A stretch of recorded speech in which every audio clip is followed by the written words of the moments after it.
Today you're either here because you've got problems, don't we all, or you're confused, disoriented, just want to see my face.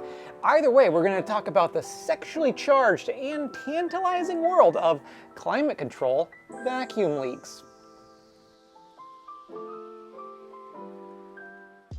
Now this old car slash pig behind me is a Volvo 240 slash 244. That's a whole nother can of worms. But we recently revived this old gal, and well, now if you want to check out that revival, I'll post a link in the description. But one of the problems that we came across was massive vacuum leaks, one of them being the climate controls in the interior.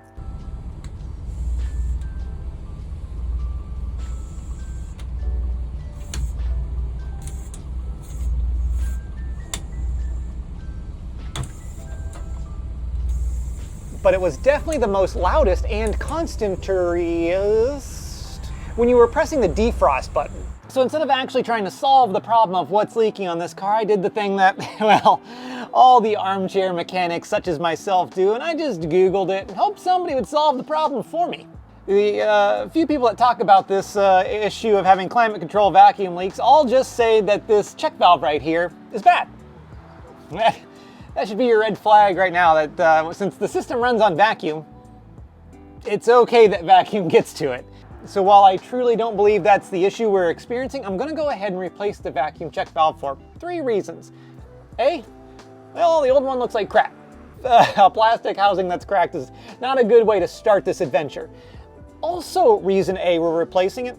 The underhood vacuum lines that we've previously replaced on this guy, well, they look like they've seen some shit. This is like a hardened war veteran underneath here, so replacing the climate control vacuum tube should just be on my Guy Fieri's list of things to do today. For those of you following along at home, we'll go ahead and order yourself 3mm silicone vacuum line for this little output line and 10mm 3/8 for the input. I choose silicone because that's what some of the best sex toys are made out of. And, well, it seems to last better in the engine bay as well. Now, the outside diameter of silicone hoses, it's usually larger than the rubber vacuum lines it's replacing. On Volvos, you can just rip the head off and then the hole gets bigger. That's what she said. Or if you've got a normal car, well, you could use a drill bit or a knife to blow that ass out. Now, once I've got the vacuum line run inside the cabin, well, we're going to go ahead and plug that line into the big white balls, nice, that are the vacuum reservoir on this car. Now, some vehicles actually have the vacuum reservoir underneath the hood, like our 95 Ford F-150. Ford chose to use a big, black, rusty tin can Campbell's soup can underneath the hood. That's just kind of what they do. And the vacuum lines inside the cabin, well, they plug directly into the back of the climate controls. There is no white balls, classic, that you need in this scenario. So I think we're ready for the first test of the replacement 10mm input vacuum line, the check valve, and then all the 3mm vacuum line from underhood into the cabin. This is what the internet says is the fix. So let's just go ahead and penetrate this thing with some positive vibes, and I fully charged my crystals last night since, well, it was a full moon. See what happens.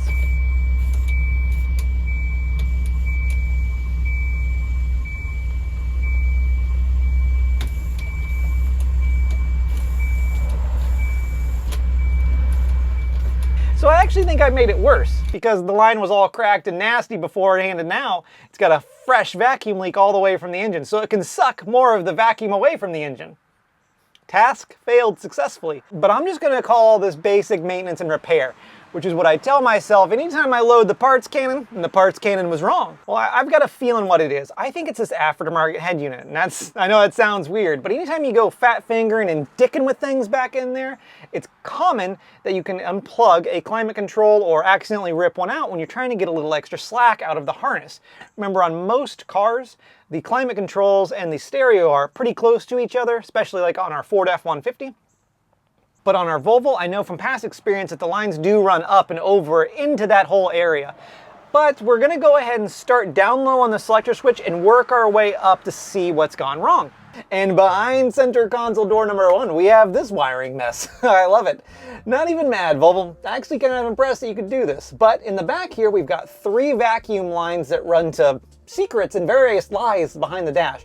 One being the defroster, the other being the floor vents, and then the third being the recirculation system. Now, I've actually got my chubsters fingering around here on the recirculate diaphragms. Now, I said diaphragms because on a Volvo there's actually 2 for each thing. So on your defrost, you've got two actuators, one on the driver's side, one on the passenger side. The floor vents, two again, driver's side, passenger side. And oddly, the recirculate has a driver's side, passenger side right next to each other. Now that, I don't understand why they did this, but this is an odd Volvo thing. Normally on other vehicles, you just have one diaphragm that moves it around, but sure, those Swedes knew what they were doing. So you can see how this should work. I've shined a flashlight in here and I'm gonna go ahead and hit the recirculate button. So as soon as I hit it, you see how it pulls back? That tells you it's working. So we're going to use the recirculate as what I believe is a good example of how they should be operating. I went ahead and removed the glove box and, well, I'm greeted with this. This is the floor vent actuator for the passenger side. Now it's pretty clear this one is at least hooked up. Now we're going to go track this hose back and look for the defrost one. And it looks like we found our culprit. This valve here isn't actually plugged into anything. Its vacuum line is probably somewhere stuffed behind the dash. And after giving her a good old-fashioned reach around above the head unit, well, I found the spare vacuum line. Spare used loosely in this term. Because this is in literally the worst position possible, my guess is that this line was definitely pulled out by somebody ripping at it. Let's go ahead and pull it back and plug it into that valve and see what happens. I was fiddling with it for a little while before I just gave up and disconnected the whole actuator to plug it back in. Now be careful, these have these stupid little tabs that have these little bitey things on it, and if you're not careful, you're just going to snap that whole assembly off and you're going to have two problems. Well, actually you'll probably only have one because you fixed the vacuum leak, but in true fashion, you and I caused another problem. So go ahead and get a tool in here and pry open this little teeth area so you don't end up breaking more garbage plastic stuff. So now that we got that vacuum actuator plugged back in, let's go ahead and see if we fixed it.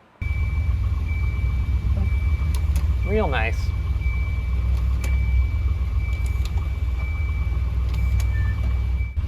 Out, in, and out, in, and out, probably at least one more time. Not even leaking a drop of vacuum. I love Volvo, but this goddamn wiring bomb that they've set off behind this center console is embarrassing to the brand, in my opinion. This is actually how this comes in these cars from the factory. My only real issue, besides that it's, shit quality work, is these wires like to chafe on all the metal structure back here. So while you have it apart, if you like your car, I recommend going ahead and taping some of this up and looming it. These other things are already notorious for electrical issues. We don't need to be having any more. So I'm gonna go ahead and lumen tape everything back here and kind of just, finagle it around.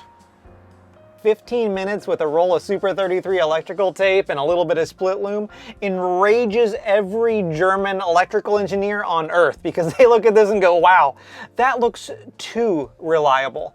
Now there's not a lot of space to work with back here, but I've tried to bundle all of the switches together and extended out a few of the grounds that, well, just weren't long enough to it wasn't happy back there. Now hopefully this helps some of you beautiful guys out there. Girls too, if you're into that sort of thing.